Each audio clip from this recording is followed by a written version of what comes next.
Écoute-moi bien. Si tu as déjà eu cette sensation étrange de finir une journée épuisée sans savoir ce que tu as réellement accompli, alors ce message est pour toi. Tu n'es pas paresseux, tu n'es pas incapable, tu es simplement mal orienté. Et ce n'est pas une insulte, c'est un réveil. La différence entre ceux qui avancent et ceux qui stagnent ne se joue pas sur le talent, ni sur l'intelligence, ni même sur les opportunités. Elle se joue sur une relation invisible mais déterminante. La relation au temps. Certains pensent en urgence, d'autres pensent en structure. Certains éteignent des incendies toute leur vie, d'autres bâtissent des fondations. Chaque matin, tu fais un choix, même si tu n'en as pas conscience. Soit tu te lèves pour réagir, soit tu te lèves pour diriger. Et ce choix-là façonne ton identité bien plus que tes diplômes ou tes intentions. Les personnes qui construisent quelque chose de solide protègent leur matinée comme un territoire sacré. Pas par obsession, mais par lucidité. Elles savent que l'énergie, la clarté mentale et la concentration maximale sont disponibles à ce moment précis.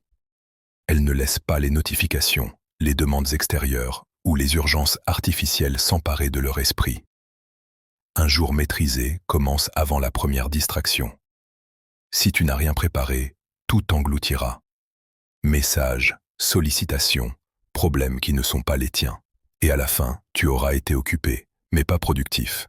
Mais le jour où tu bloques consciemment une heure pour ton objectif, le jour où tu dis « cette tranche de temps est intouchable », tu fais une déclaration silencieuse d'indépendance. C'est là que tu passes de l'homme ordinaire à l'homme intentionnel. Un esprit sans direction devient un champ de ruines. Un esprit guidé devient un moteur.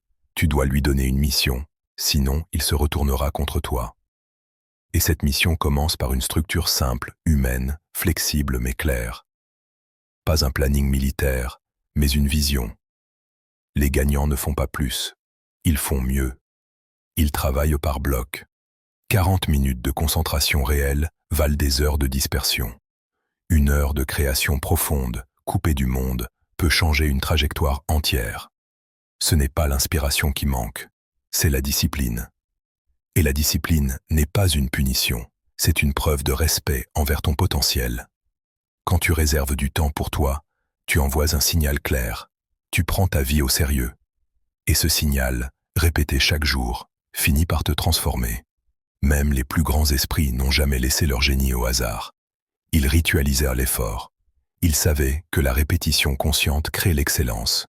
Et toi aussi, tu dois créer ton système, pas celui d'un autre. Le tien. Commence petit, mais commence. Protège tes matins. C'est là que tout bascule. Pas dans les réunions, pas dans le bruit, mais dans cette heure silencieuse où tu travailles sur ton projet, ton corps, ton esprit. Là où tu concentres ton attention comme un rayon précis. Parce qu'un homme qui maîtrise son attention maîtrise sa réalité.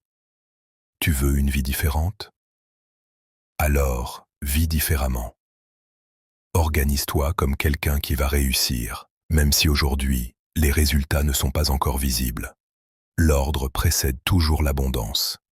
Chaque jour où tu écris ton plan, tu reprends le pouvoir. Un objectif non écrit reste un vœu. Un plan écrit devient un engagement. Et cet engagement, tu dois le prendre avant que le monde ne tente de te le voler. Chaque matin, éloigne les écrans. Prends un stylo. Écris ce qui compte vraiment.